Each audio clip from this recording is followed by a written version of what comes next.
ഇയാൾക്ക് ലോട്ടറി അടിക്കുകയാണെങ്കിൽ ആ പൈസയും കൊണ്ട് വേറെ ഏതെങ്കിലും നാട്ടിൽ പോയി ജീവിക്കുന്നതായിരിക്കും നല്ലത്. ലോട്ടറി അടിച്ചതുകൊണ്ട് മാത്രം ജീവൻ പോയ ആളാണ് ഈ 40 വയസ്സുകാരൻ അബ്രഹാം ഷേക്സ്പിയർ. ട്രക്ക് ഡ്രൈവർ ആയിരുന്ന ഇയാൾക്ക് ലോട്ടറി അടിച്ചത് $30 million ആണ്. അങ്ങനെ ഇയാളുടെ ലൈഫ് സ്ട്രഗിൾ ഒക്കെ മാറി ആ നെയ്ബർഹുഡിലെ തന്നെ ഏറ്റവും റിച്ചസ്റ്റ് മാൻ ആയിരുന്നു അബ്രഹാം.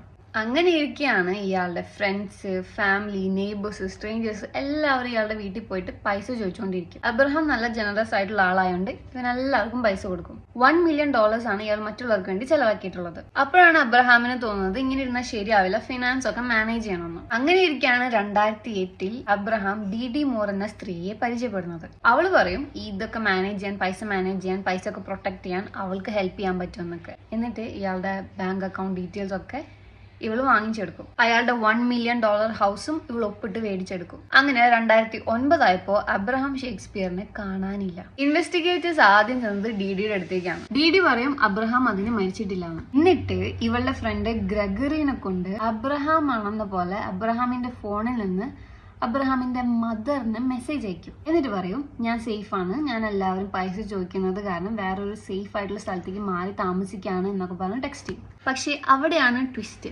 അബ്രഹാമിന് എഴുതാനും വായിക്കാനും അറിയില്ല. അങ്ങനെ ഇൻവെസ്റ്റിഗേറ്റേഴ്സ് ഈ ഗ്രെഗറിനെ കണ്ടുപിടിക്കും. ഗ്രെഗറി പറയും DD പേ ചെയ്തിട്ടാണ് അവൻ ഇങ്ങനെ ചെയ്യുന്നതെന്ന്. അങ്ങനെ പോലീസുകാര് ഗ്രെഗറിനെ അവരുടെ കൂടെ വർക്ക് ചെയ്യിപ്പിക്കും.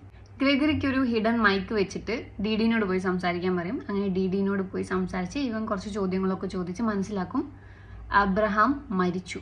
പുള്ളീനെ കുഴിച്ചിട്ടേക്കുന്നത് DDയുടെ വീടിന്റെ ബാക്ക് യാർഡിൽ. മരണകാരണം നെഞ്ചിലെ 2 ഗൺ ഷോട്ട്. DDനെ അറസ്റ്റ് ചെയ്തു, ലൈഫ് ഇൻ പ്രിസൺ കിട്ടി. പക്ഷെ അപ്പോൾ അവള് പറഞ്ഞുകൊണ്ടിരിക്കുന്നത് കൊന്നതവളല്ല എന്ന്. പക്ഷെ അവള് വേറൊരാളാണ് കൊന്നത് എന്ന് പറയുന്നുണ്ടല്ലോ. അങ്ങനെ ഒരാള് ഭൂമിയിലില്ല.